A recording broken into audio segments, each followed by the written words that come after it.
Doctor جمیل راٹھور صاحب ہمارے ساتھ موجود ہیں. اسد ایوب بھی ہمیں اس کانورزیشن میں جوائن کر رہے ہیں جن کی اپنی اسکالرلی ایفرٹس ہیں and of course he tries to understand. ان کی بھی بیٹھک اور نشستیں رہتی ہیں یقیناً بہت سارے علماء دین کے ساتھ. خود بھی ماشاء اللہ پروگرام ہوسٹ کر رہے ہیں. Asad thank you very much for making time. Jamil بھائی آپ کے بھی آنے کا بہت بہت شکریہ, بڑا اہم دن ہے. جمیل بھائی, جس طرح اکثر لوگوں کا یہ خیال ہے کہ 27ویں شب پہ سب سے زیادہ ایمفسس تھا, اور واقعی شب قدر کو تو تمام تاخراتوں پہ تلاش کرنا ہے, لیکن اس کی نسبت رمضان کی 27ویں شب سے زیادہ کیوں جوڑی جاتی ہے؟ بسم اللہ الرحمن الرحیم. الصلاۃ والسلام علیک یا رسول اللہ وعلی آلک واصحابک یا حبیب اللہ. سب سے پہلے تو آپ کو, آپ کے سارے ناظرین کو صمیم قلب سے سلام پیش ہے. اور آپ کے سوال کی جواب کی جانب آؤں تو آقا کریم علیہ الصلوۃ والتسلیم نے پہلے عشرے کا طواف کیا, پھر دوسرے کا کیا. آپ نے فرمایا شب قدر مجھے اس پہ نہیں ملی. پھر تیسرے عشرے کا آپ نے اعتکاف کیا, اور پھر فرمایا کہ اس کی طاق راتوں میں شب قدر کو تلاش کرو. اب اس کے ساتھ ساتھ ہمیں پھر دوسری روایات یہ بھی ملتی ہیں کہ اس کی آخری 3 طاق راتوں میں شب قدر کو تلاش کرو. صحیح. اور ایک حدیث مبارکہ صراحتاً 27ویں شب کے متعلق بھی موجود ہے.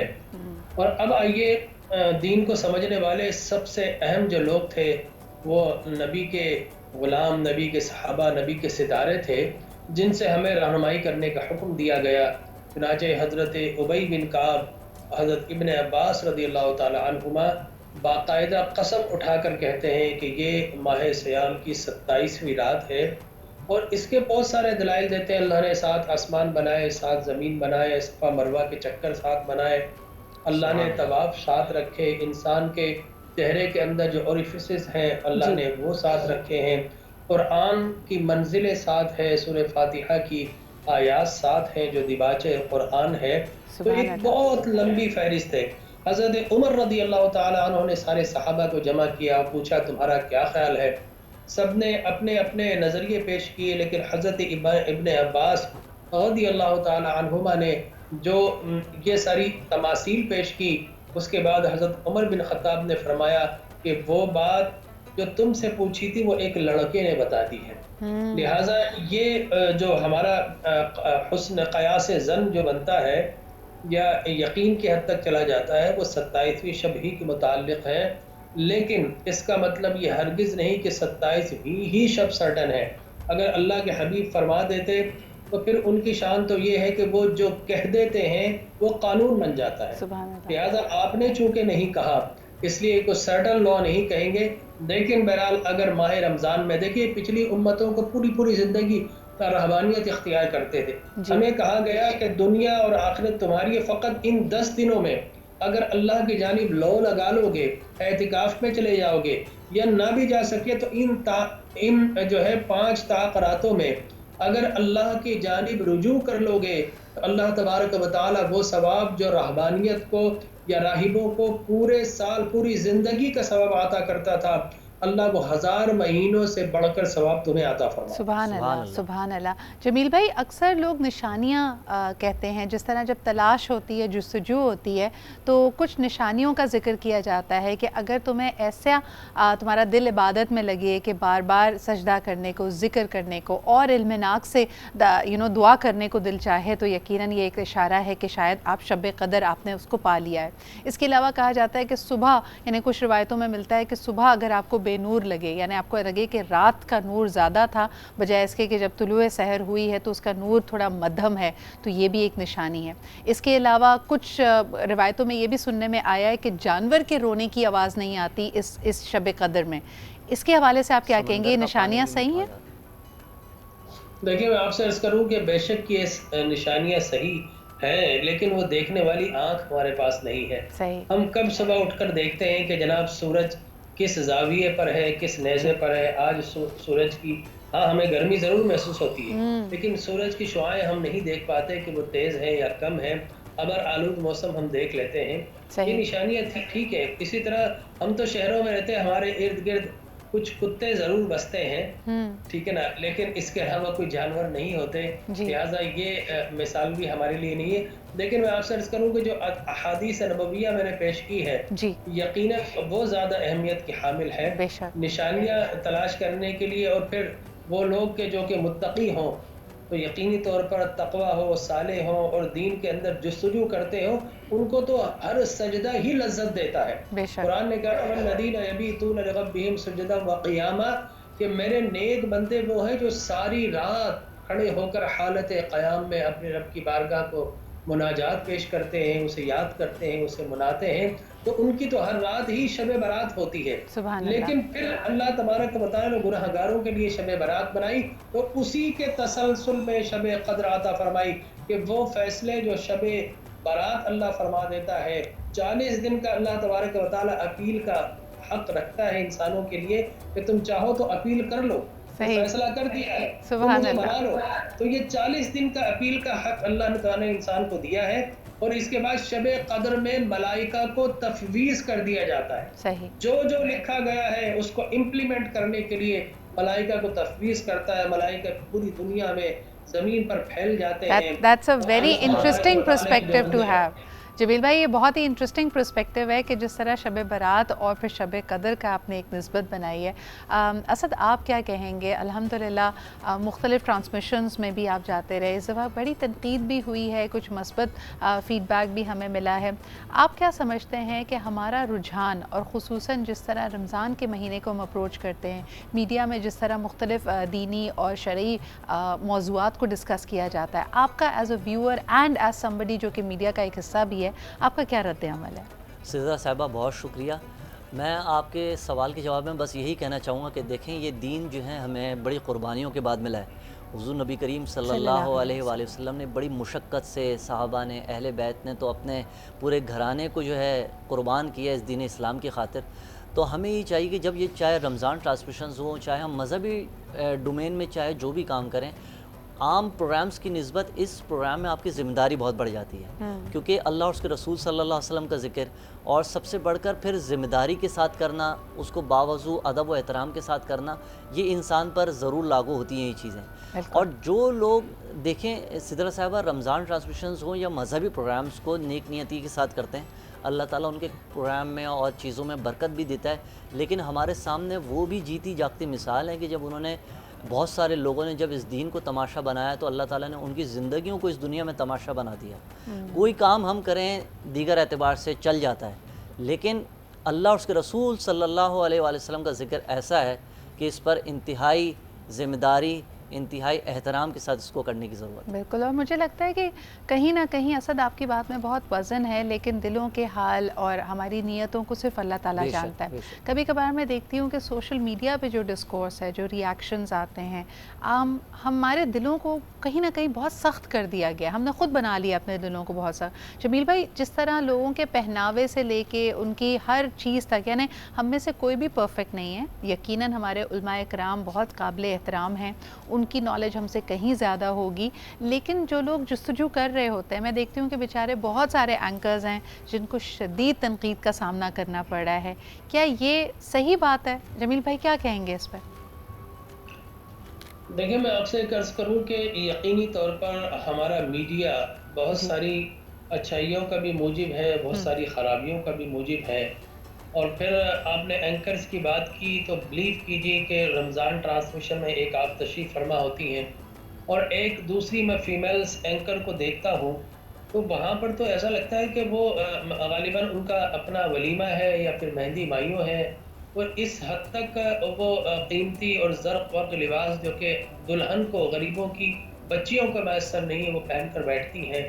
ہو سکتا ہے ان کو بوتیک والے کچھ دیتے ہوں، یہ بھی ممکن ہے، لیکن میں سمجھتا ہوں کہ رمضان کی ٹرانسمیشن میں بالخصوص پرٹیکولرلی آپ کو بہت زیادہ سادگی سے بیٹھنا چاہیے۔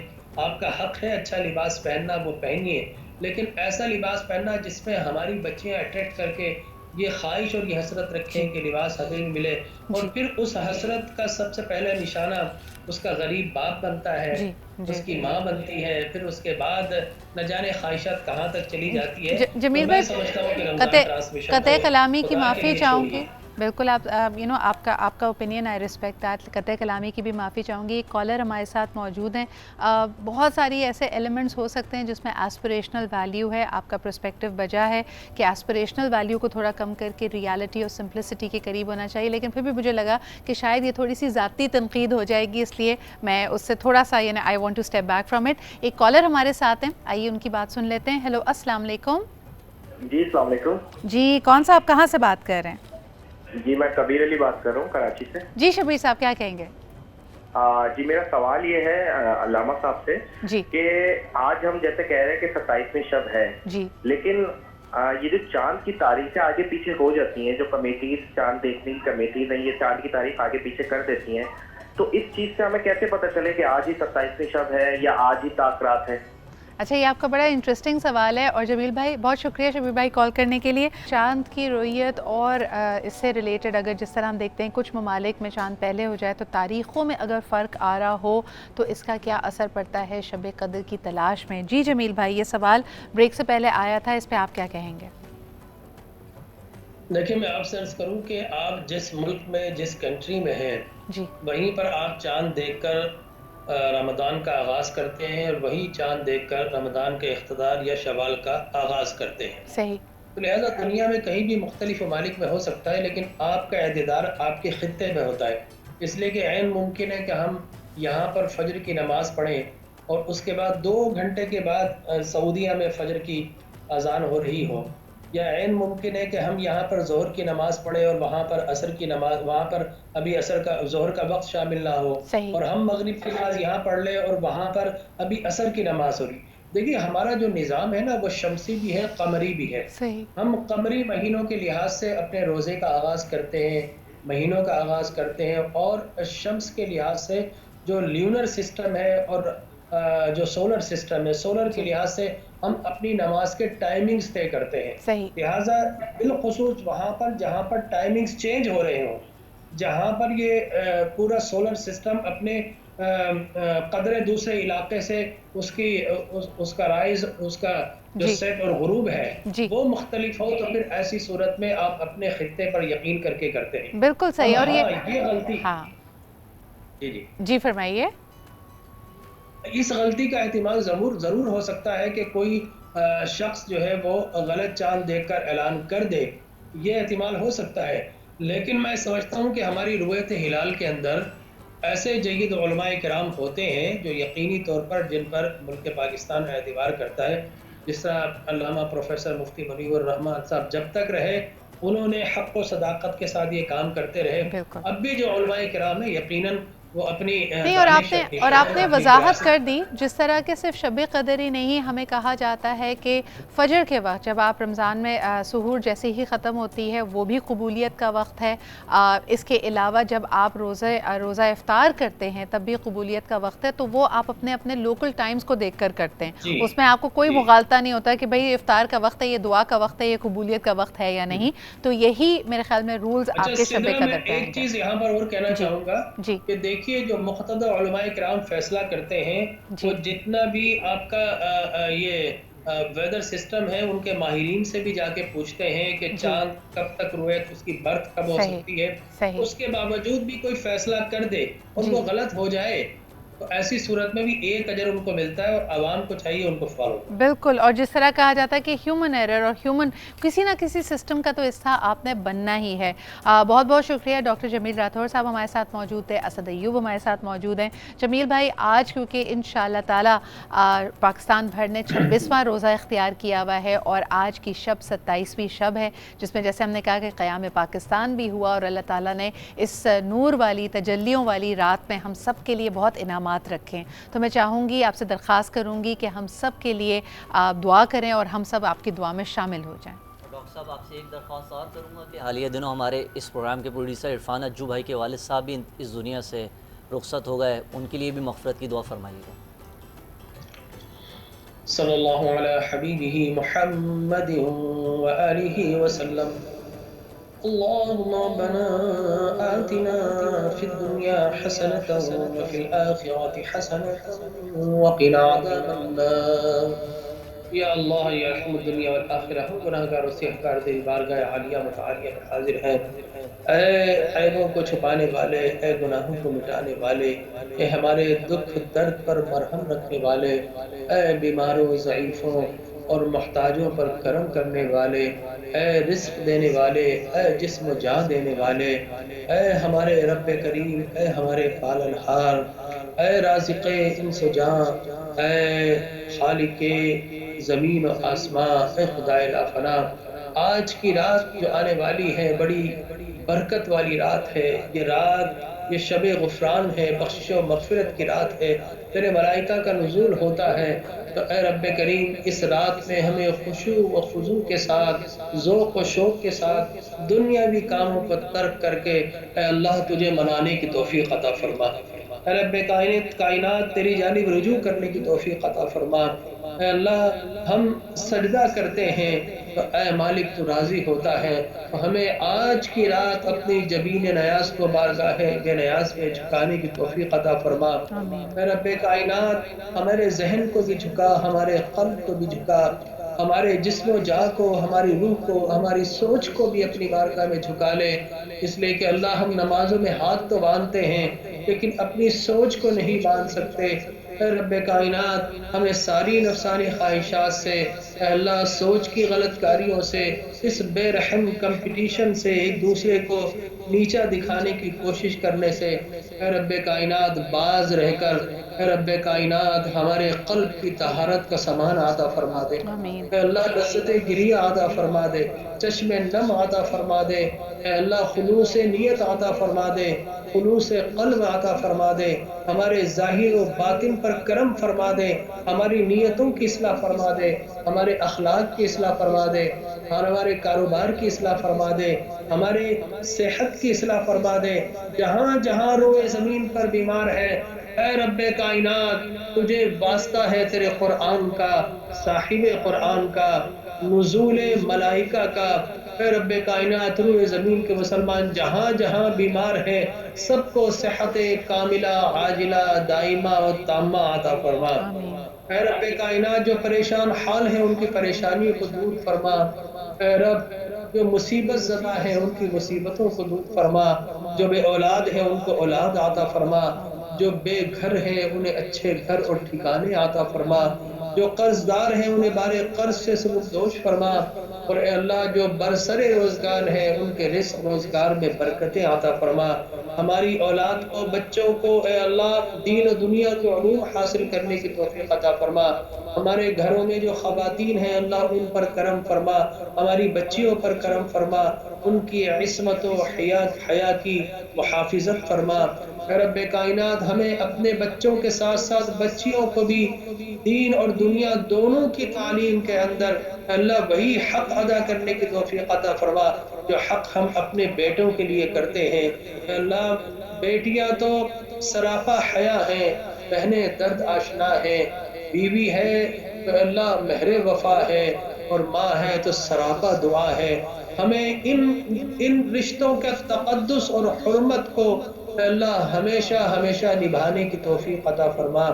اے رب کائنات ہمارے پڑوس پر کرم فرما، ہمارے محلے پر کرم فرما، اے اللہ ہمارے شہر کراچی پر کرم فرما، ارض وطن پاکستان کے قصبوں دیہاتوں شہروں پر، اس زمین کے چپے چپے پر کرم فرما۔ اے اللہ سیلاب زدہ جو ہمارے بھائی ہیں ہمیں آگے بڑھ کر ان کی مدد کرنے کی توفیق عطا فرما۔ سرحدوں پر جو سپاہی اے اللہ جام شہادت نوش کر رہے ہیں اے اللہ انہیں عظیم الشان مقام عطا فرما، اور اے اللہ جو شہروں کے امن و امان کے لیے کوشش کر رہے ہیں ان پر کرم فرما۔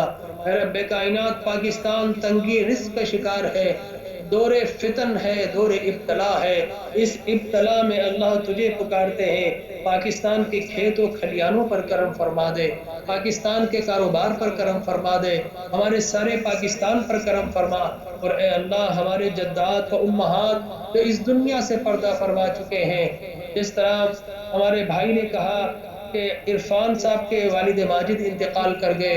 اے رب کائنات جن جن کے جدات و امہات جو اس دنیا سے پردہ فرما چکے، بلکہ کل امت محمد مصطفیٰ کے قبور پر تربتوں پر اے رب اپنی کروڑوں کروڑوں رحمتوں برکتوں اور انوار و تجلیات کا نزول فرما.